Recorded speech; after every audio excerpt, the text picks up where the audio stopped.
amongst organizations and partners within our grand challenge to eliminate mental health and substance use disorders stigma. We also hope that these webinars will serve as an opportunity for people to further their education about the different aspects of stigma and also the different initiatives that the interest groups or the working groups within the Grand Challenge are participating in. We're excited that this will be part of a host of communication techniques that we'll use to facilitate much closer interaction between our partners and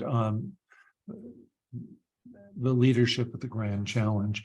It's my pleasure today to introduce Professor Glen Kreiner. Professor Kreiner is the L.S. Skaggs Presidential Chair of Business Ethics at the University of Utah. And he received his master's degree at BYU University and his PhD at Arizona State University. He then went on to teach both at the University of Cincinnati and at Penn State University before we were able to attract him back to Utah and the University of Utah. Glen has really been one of the leaders in helping to form our Grand Challenge. And he's also a true leader in the area of qualitative assessment, particularly when it comes to stigma of workers and in the workplace, as well as research interests he's had in intellectual and developmental disabilities, identity, work-non-work dynamics, and the use of techniques like mindfulness in order to facilitate the growth of individuals. His interests are many. They include gardening and travel, but the one that I enjoy the most and share with Glen is a love of the theater, in particular musicals. He has a wife and 3 children, and Glen has been a wonderful leader and partnership in the Grand Challenge. So welcome, and we look forward to your lecture today. Thank you so much, Mark, and thank you, Josh and Rachel, for all of your help behind the scenes and getting the webinar together today.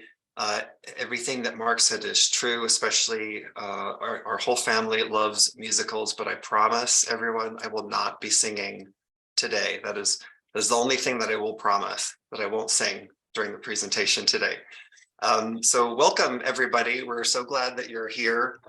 We are glad that you are a part of the Grand Challenge or thinking about becoming a part of the Grand Challenge. As Mark mentioned, my role has been as part of the leadership team on this initiative, and it's been a real thrill and pleasure for me to work with so many wonderful people, not only here at the University of Utah, but really throughout the country. And so I'm very glad that we're able to have this series of webinars that we're kicking off with today's session. So before I switch over to the slides that I have prepared for today, I just want to give some big picture thoughts. First of all, those of you who attended the Fall 2022 Summit for the Grand Challenge at Snowbird Resort, some of the material that I'm going over today will look familiar to you. It's based on a shorter presentation that I did at that summit, but the materials expanded from that. For those of you who are newer to the Grand Challenge, I've also included a few slides here and there as we go to tell you more about the broader idea of the Grand Challenge. But the focus of what I'm going to be talking about today is on stigma and why stigma is the centerpiece part of this Grand Challenge. We know that there's a lot of different aspects of mental health in the United States that could be addressed. But the Grand Challenge is focusing on stigma because it is first and foremost one of the barriers in terms of systems and people, in terms of getting help and providing help and funding. So We're going to start off this webinar series talking about stigma since it is the central part of the Grand Challenge, and subsequent webinars will delve into other facets of the Grand Challenge, as well as feature different partners of our Grand Challenge. So with that introduction, let me start to share my slides and we'll talk a little bit more in depth about why we are focusing on stigma. So before we do the why, let's talk a little about the what. So what is stigma? Stigma, according to Irving Goffman, who was the pioneer in stigma research in the social sciences all the way back to the 1960s, he talks about it as a mark that reduces an individual from a whole and unusual person to a tainted, discounted one. So let's think about that for a second. It's reducing someone from a whole person and a usual person to someone who's discounted and tainted. So immediately we see that a stigma has a tremendous negative effect on how a person sees themselves. The way that stigma operates when we impose that on groups and individuals is it starts to deconstruct and destroy a person's self-concept. Another definition that has been used widely in terms of stigma is that it's a discrediting social evaluation that devalues an individual or group. And one of the things I like about this definition I want to point out is that for the Grand Challenge, we're focusing on individual stigma, right, that a person might face because of a mental illness or substance use disorder that they have. But we're also looking at group level. In other words, all of those who are afflicted by mental illness. All the different categories of mental illness and substance use disorders are there each individual groups. So we're looking at how to help individuals as well as groups and systems. So let's look at the details of this one. It's discrediting. In other words, it tears away at how we see each other, people in our families, people in our churches and communities and our workplaces. It tears away at that. And it devalues, makes less important or less worthy or less whole these individuals and groups that we're putting the stigma on. But the other part to focus on is that it's a social evaluation. And what that means is that not all stigmas are created equal because we are creating stigmas in our minds. So when we think about that, we can look at 5 different issues that social scientists have focused on how stigmas are different. These include concealability, controllability, centrality, disruptiveness, and malleability. So concealability is, can I hide the stigmatized component of myself or not? So if we see someone in a wheelchair, we say that there is a disability.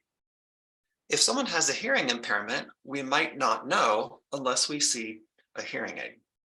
If someone is on the autism spectrum, we might not see it at all or know it at all. Controllability, that second factor, is can the aspects of the stigma be controlled? So sometimes we can choose to disclose or not disclose because no one will know unless we can't control aspects of our stigma. So if there are symptoms or manifestations of a mental illness that we can't control, that leads to more stigma. Centrality is how central is it to the way that we define that person? So if it's a small issue kind of off to the side, not as important.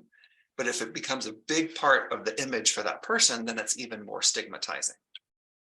Disruptiveness is, does it get in the way of the person's life or other people's lives at work, home, and the community? And malleability is, how can this be changed or shaped? Some aspects of the stigma can't be changed, but others can be. And in the mental health and substance use disorder arena, we know that many disorders and illnesses can be changed through medication, therapies, mindfulness, talking to friends, etc. So we know that the vast majority of the stigmas that are overlaid on the mental health issues don't need to be there for fixed reasons because most of these things can be changed. So even within the mental health and substance use disorders, it's important to realize that the degree of stigma varies quite a bit, but in the Grand Challenge, we're addressing all different categories and types of stigma. All right, so again, why is it so important that we focus on stigma?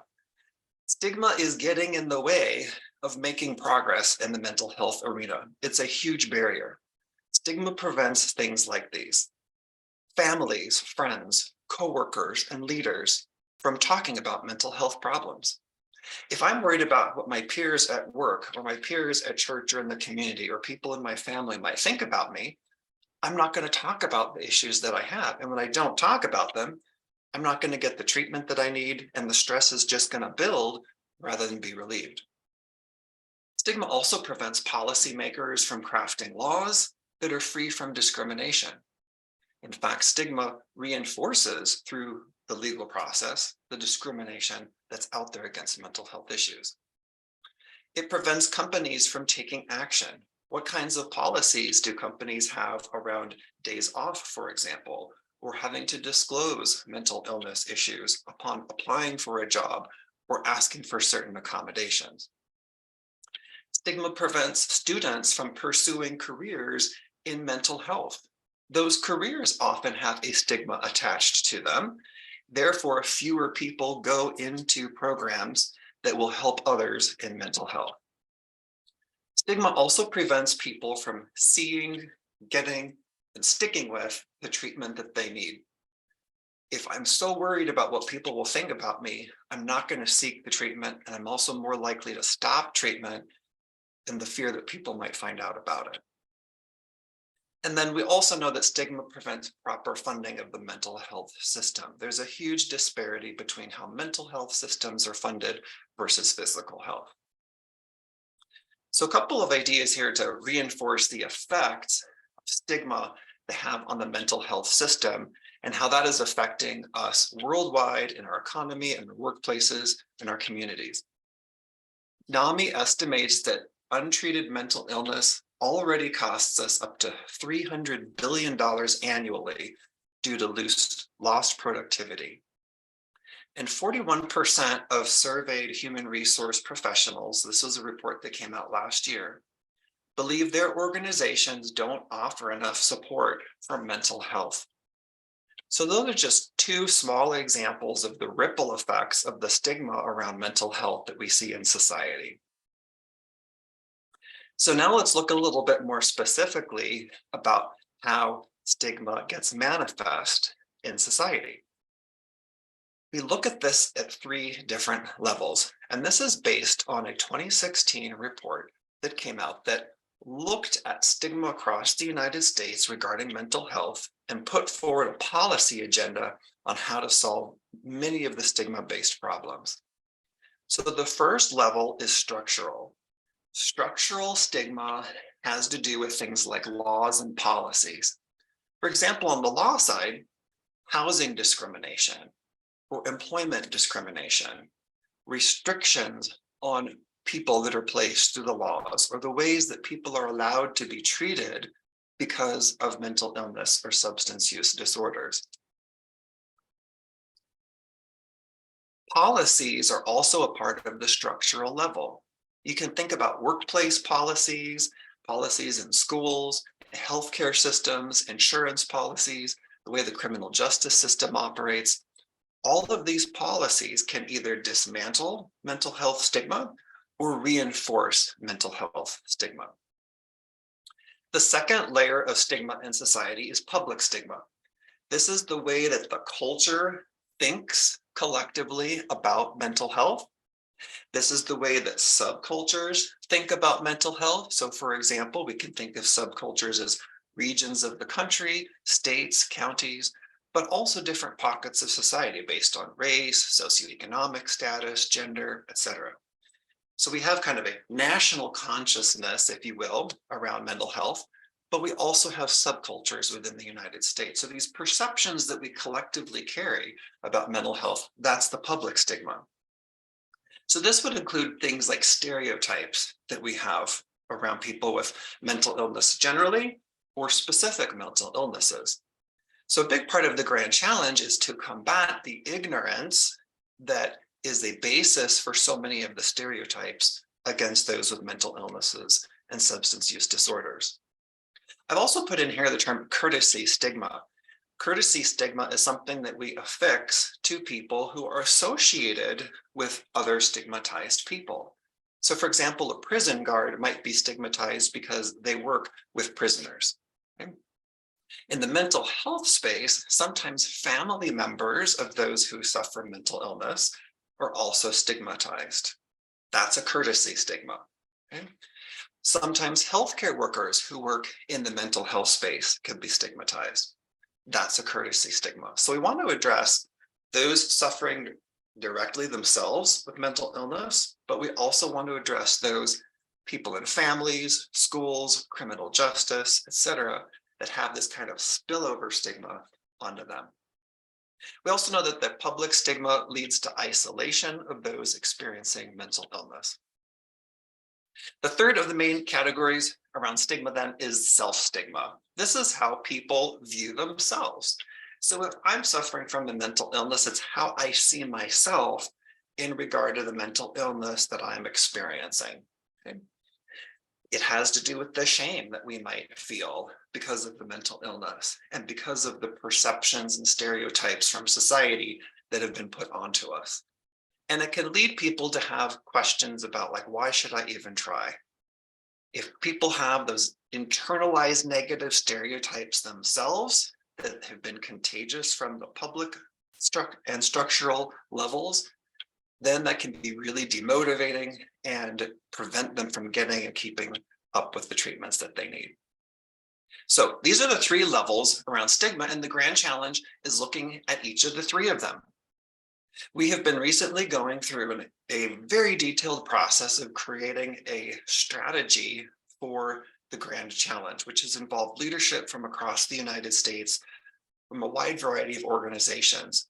That strategy is focused very clearly on each of these three levels, and we have overall objectives, goals, metrics, and ways to make sure that we include a diverse array of individuals in the challenge and for a diverse array of individuals who can benefit from it. So these three levels are really baked into the strategic plan that we've developed for the grand challenge. So that's why we are targeting all three levels, and we're looking at each of them separately, but also how they work together. So how structural and public affects the self, and how changing self-stigma can actually help change the others too, as people become self-advocates for themselves. So we want to keep our eye on the prize, which is stigma. Okay? From that report in 2016 from NASEM that I talked about earlier, they said there's a need for a coordinated and sustained effort over 2 or more decades to reduce the stigma associated with mental and substance use disorders. We know that mental health is a complicated multi-system issue. We can't solve every problem right now, but we do want to focus on stigma and eliminating the stigma, because stigma prevents people from getting the care that they need, and it's changeable. Because stigma is a social evaluation, it's something that's happening up here in our brains. It's based on cognitions that are often based on misunderstandings, gaps in our education around how the brain and body work, and the stereotypes that we've developed over time. Those things can change through education, policy reform, advocacy, etc. So we can change stigma by helping people change their thoughts, by changing the words that we use around mental health and substance use disorders, and the actions that we take in our processes and systems in society. So this is why we're starting with the idea of changing the stigma, because it's so important and devastating in the mental health system, and we can address it, we can change it. Here's a great quote that I love. It says, "The words we use to describe mental illnesses and substance use disorders can impact the likelihood that people will seek help and the quality of the help they receive. Research indicates that stigma contributes in multiple ways to poor health outcomes. Consequently, it's been identified as a critical focus for research and interventions." So let's look at that last phrase, research and interventions. One of the core principles baked into the grand challenge is that we are doing research all along the way, and we're assembling world-class research from our partner organizations and from other countries outside the United States in order to inform the best ways moving forward with the grand challenge. We will be conducting research, gathering data from people who suffer from various mental illnesses and substance use disorders, as well as people in these systems. So here's our former Surgeon General. He has a very interesting story to tell that I'd like to share with you. This is Jerome Adams, and he says, I'm often asked what I think the biggest killer is out there, whether it's cigarettes or obesity or fentanyl. I feel the biggest killer out there is actually stigma. Boy, that quote blew me away when I read it. Think about that for a second, that the biggest killer is actually stigma. Well, why would that be? Because stigma is preventing so many good things from happening. It's like we talked about a few minutes ago, it's preventing people from having meaningful discussions about their mental health. It's preventing laws from being enacted, company policies to be changed, etc. He shared his own story around mental health stigma as it related to his brother. He said, we know there's a stigma attached to acknowledging that you have mental health issues. If we'd look at it as a disease, perhaps my brother would have been given help sooner, before his addiction worsened, and before he got involved in the criminal justice system. It's a painful story to tell, he goes on to say. I do it because if addiction can happen to the family of the Surgeon General of the United States, it can happen to anyone.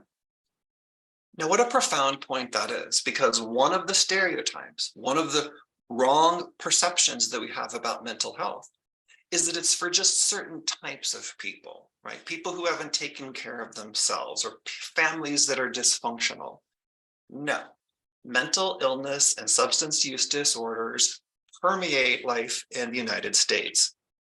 Just because we don't talk about it openly doesn't mean it's not happening. It's such a powerful point that he makes, that it can happen to anyone. This idea is one of the things that we want to focus on in the Grand Challenge, is helping people recognize how widespread mental health issues really are in the United States. It's a process called normalization. The idea of normalization is just what it sounds like. We're going to take something that seems extraordinary or rare or unusual and help people understand that it's actually normal and everywhere and pervasive.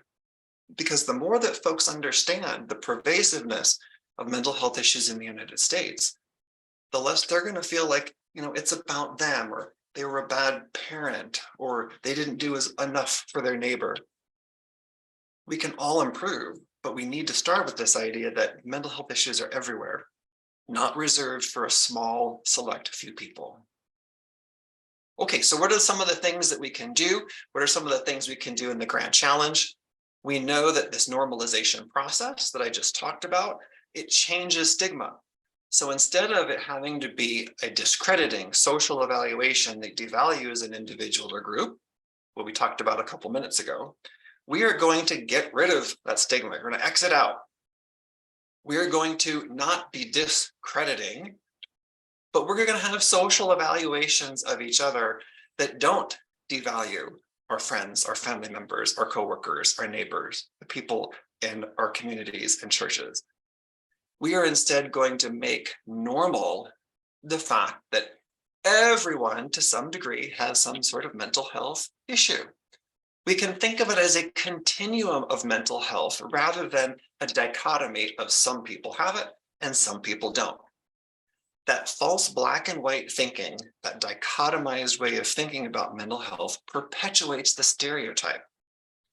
But if we understand that it is normal for people to have, whether it's occasional or for lifelong, that they might be dealing with mental health issues, it helps us to realize that we're having a conversation about ourselves and our family members and our friends, not some other person who's distant and far away and unusual for some reason. So this normalization process is very effective. We also know that education, protest, and advocacy can help as an antidote to stigma and increase social contact with people who are experiencing mental health issues. and peer programs have been very effective.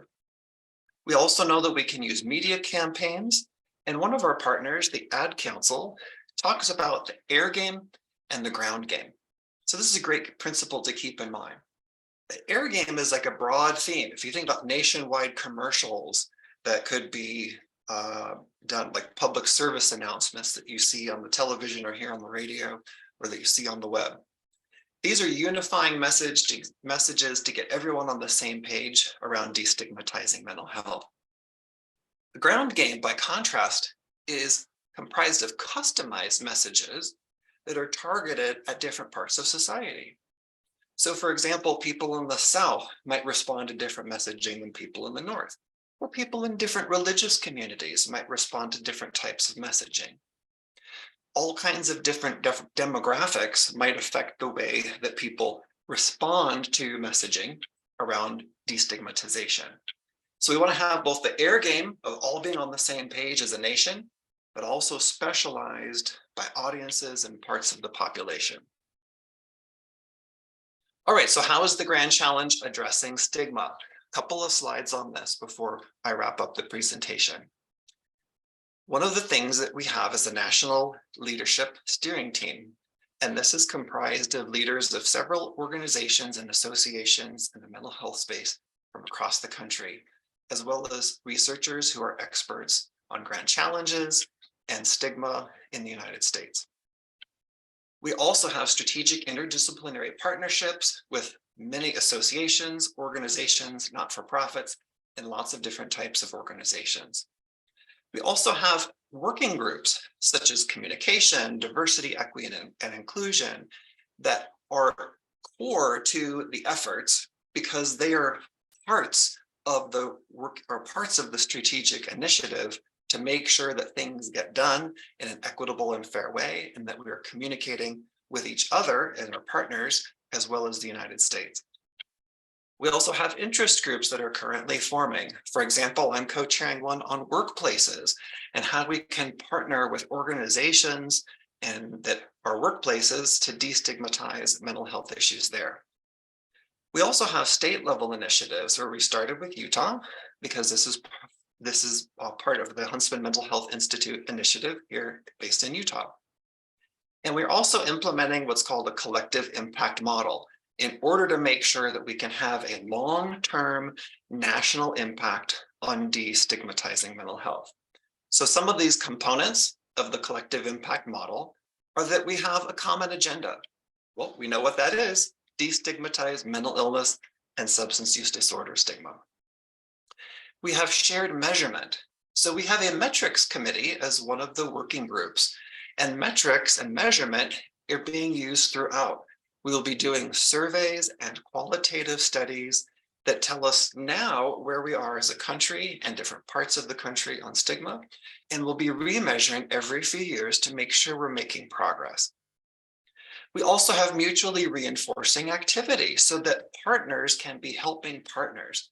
A grand challenge is all about how we can come together and help each other and reinforce our efforts and find those synergies. We also have continuous communication. So this webinar series that we're launching is one example, but we also have newsletters that go regularly out to our partner. We have a series of conferences and summits that will be unfolding so that we have continuous communication. Again, we've partnered with the Ad Council in helping to craft messages across the US. Another key component of the collective impact model is what's called a backbone team or backbone organization. That is being sponsored by the Huntsman Mental Health Institute, who is providing a core upon which the affiliations and partnerships are being built throughout the Grand Challenge. All right, so a couple of resources if you'd like to learn more. StopStigmaTogether.org is a place that you can go to learn more about the Grand Challenge. If you'd like to read that 2016 report that I mentioned earlier, here's the full name of it. Again, published by the National Academies of Science, Engineering, and Medicine. So thank you very much for attending, whether you are here with us live today or whether you're watching this recording later. And we want to welcome you to the Grand Challenge, whether you've been with us for a year or are brand new checking it out. And with that, I'll stop my slides and then we will switch over and I'll start taking a look at some of the questions that you have. And if you do have new questions, feel free to go ahead and put those in the Q&A boxes. Thank you, Glenn. And we have one question. So someone asked, why is courtesy stigma not considered a fourth level of stigma? Oh, great. Thank you for that question, Jonathan. So courtesy stigma isn't considered a fourth level because we can see stigma or courtesy stigma as part of the social or public stigma, because that category of social or public stigma is about what individuals plop onto other people. So it is subsumed in that public/social stigma component because of that underlying process. Great question, thanks. Feel free to type in some questions. You can also have a request if you wanted to unmute, ask a question. And yes, we have a question about language that we use and how we use it. So yes, we can always change the language that we are using in terms of the words that we use around mental health and substance use disorders. For example, I've heard suggestions that we can talk about brain health instead of mental health to focus on the fact that a lot of the dynamics that we're talking about are truly biological, the brain being the most complex organ in our bodies, of course. So the language that we use often either promotes a stigma or can dismantle the stigma. Thank you for that question about the impact of language that we use. Other questions on folks' mind?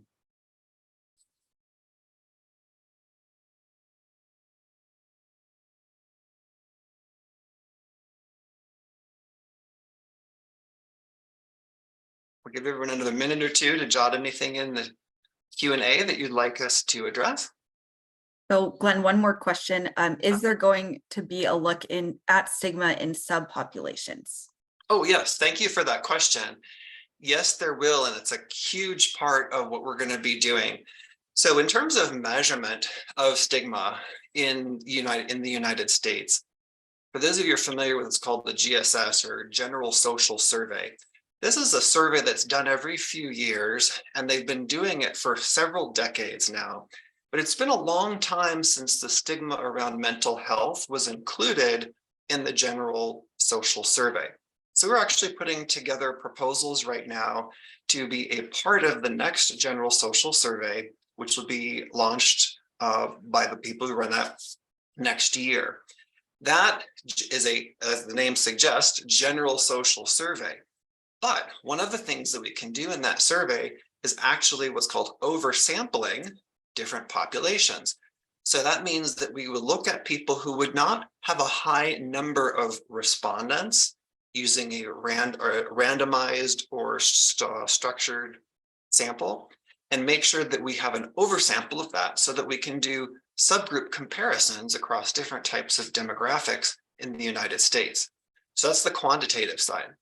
We're also putting together proposals right now to do qualitative studies that would have a general component around how people experience discrimination and stigma around mental health. But we would also do what are called area studies, where we would focus on particular subpopulations or subgroups in the United States. So for example, we could do populations based on different religions. We could do populations based on race and ethnicity, different regions of the country. We could do a study on LGBTQ plus population. So that was sort of a long answer, but the short answer is yes. And we're looking at those different categories, both in the quantitative data we'll collect, as well as qualitative data. Okay. Thank you, Glenn. And then Nadia Richardson has her hand raised, and I am going to unmute you. Great. Thank you, Nadia. Go ahead. Hi, how are you? It's a pleasure meeting you in Utah. Hope you're doing well. I am. Thanks. Good to see your icon. Right. I had a quick question about a statement you made, and I just wanted to get clarification in regards to saying that all individuals have are maybe in mental distress or have mental health concerns. And I'm curious if in our efforts to normalize mental health, we miss the opportunity to educate individuals on the difference between mental health, mental distress, and mental illness. Because I often find in my advocacy that if you move towards the messaging of everyone having a mental health concern, it takes away from the validity of what it is to actually live with a full diagnosis. Yeah, great question. The way that I think of it is that everyone has mental health, right? Mhm. So everyone's on a continuum of mental health. This is what I've heard from a lot of the mental health folks that have been speaking to us in the Grand Challenge. So I like this idea of a continuum about mental health.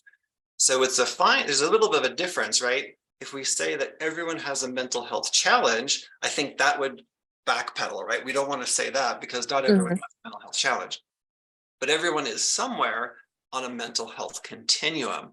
And so we can almost think about, well, maybe at a certain point on that continuum is where we see the dysfunction that would be categorized as distress, another that would be considered mental illness.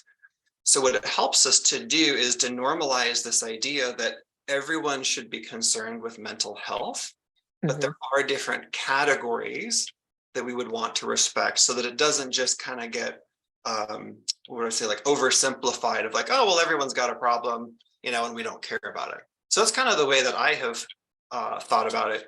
But does that help, or do you have any other thoughts on that, Nadia? No, absolutely. That's very much along the lines of the messaging that we use, but I just wanted to get clarification. But yes, that's along the lines of the messaging we use. Awesome. Glad to hear it. I found it really helpful when I've heard that continuum analogy. Again, I'm not a mental health expert. I study stigma and identity. That's my background, right? And from a stigma and identity background, I love the idea of a continuum because it helps us to see how we're all on the continuum somewhere. And so the idea of us versus them is actually meaningless because we're all on a continuum of mental health. And getting rid of that dichotomy is a really good way to dismantle the stigma because stigma tends to be about us versus them. So if there is no us and them, stigma goes away. Yep. And that's the root of normalization. Makes complete sense. Thank you very much. Of course. Thanks so much for asking, Nadia. Thank you. Along a similar lines, can you distinguish between addressing mental health and well-being, which are often used interchangeably, and what is the relationship? It's a great question. I don't feel really well qualified to answer that question in the sense that I am not one of the many mental health experts per se on it, and that my background is in social science and identity and stigma. So I would defer to someone who has better training than I to answer that. But it is true to your point. I'm looking at the question here. Mental health and well-being often are used interchangeably. And I've seen, again, I'm speaking not as a mental health expert, but just having read a lot about it the past few years. I do see them being used interchangeably sometimes, and then other times people have really clean definitions that distinguish between the two of them. But again, I will defer to that. I'll defer that question to someone else sometime. But thank you for asking it.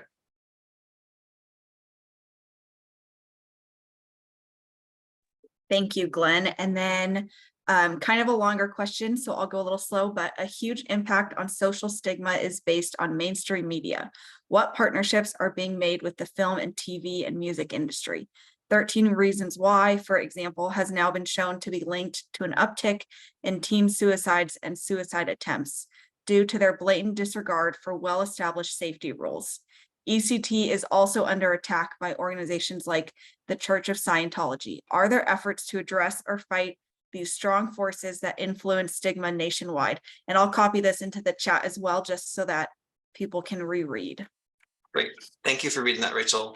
Thank you for that question. And the short answer is yes.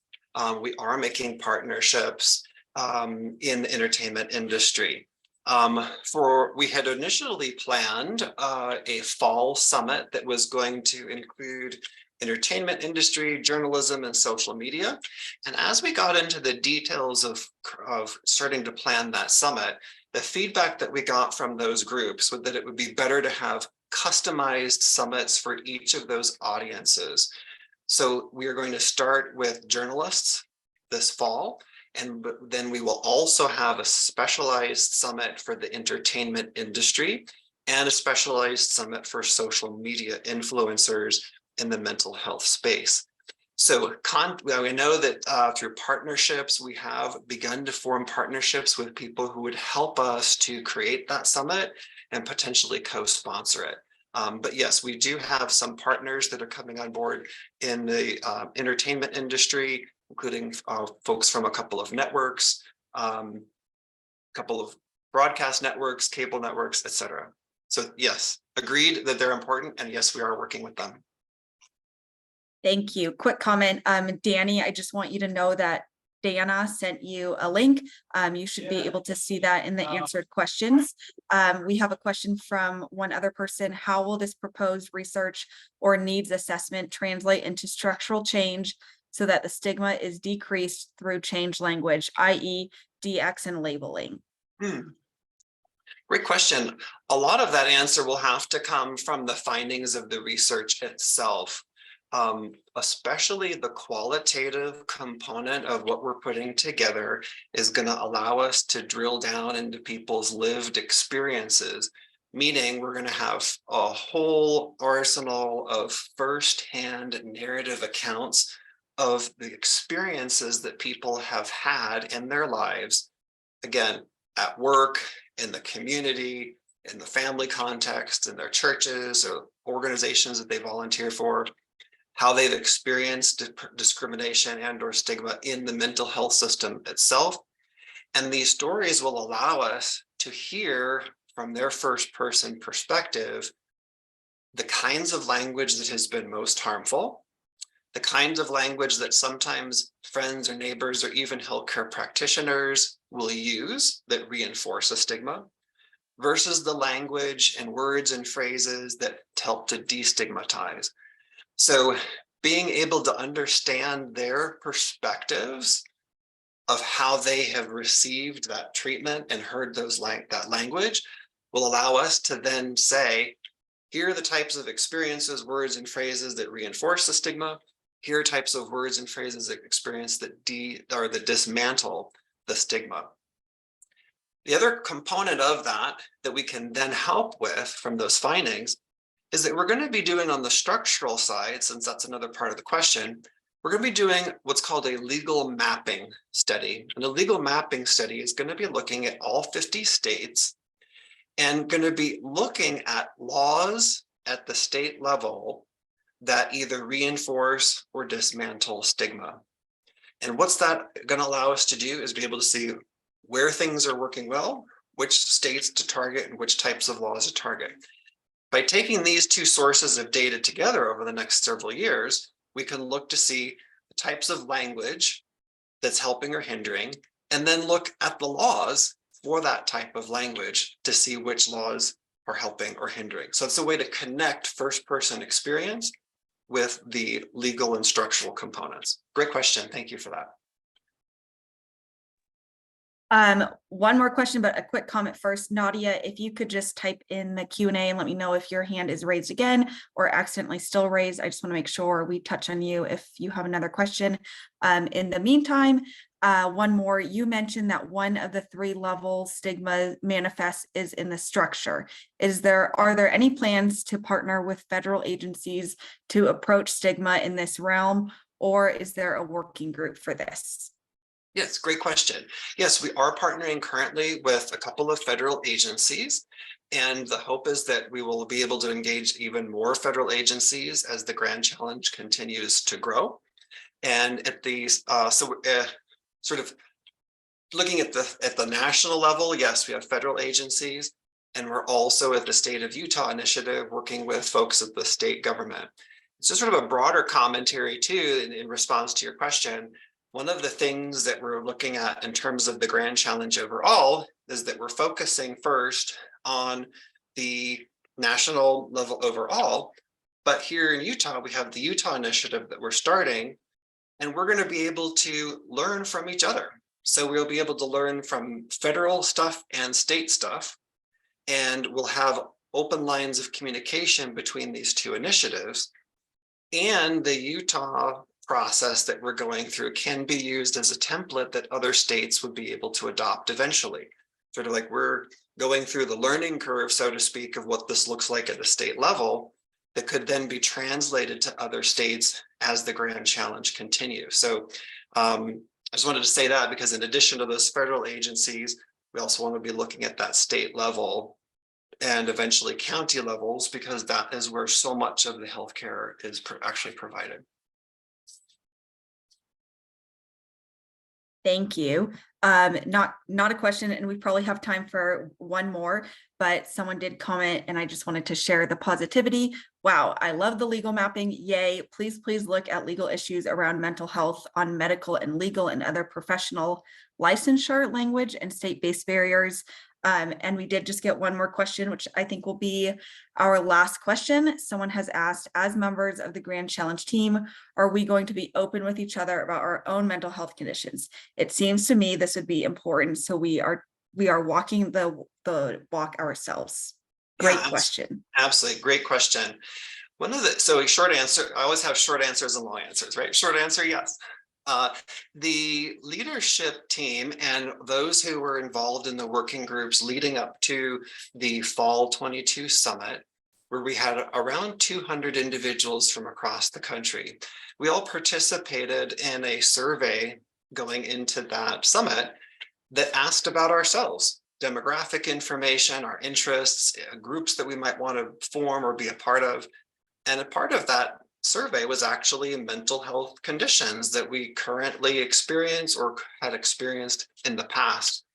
And what that allowed us to do was to kind of see at an aggregate level, do we have representation of people who have or who are experiencing mental health conditions?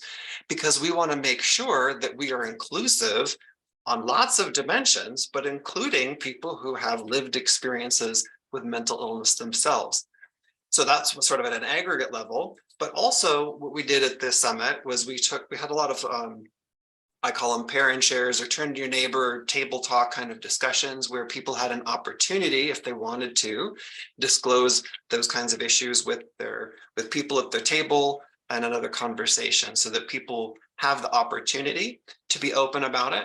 And that actually was a very powerful experience to be able to talk about some of our own experiences personally, as well as with friends and family members of how mental health stigma had affected each of us at the tables and in the room. So yes, absolutely, it's something that we talk about to try to model that that behavior.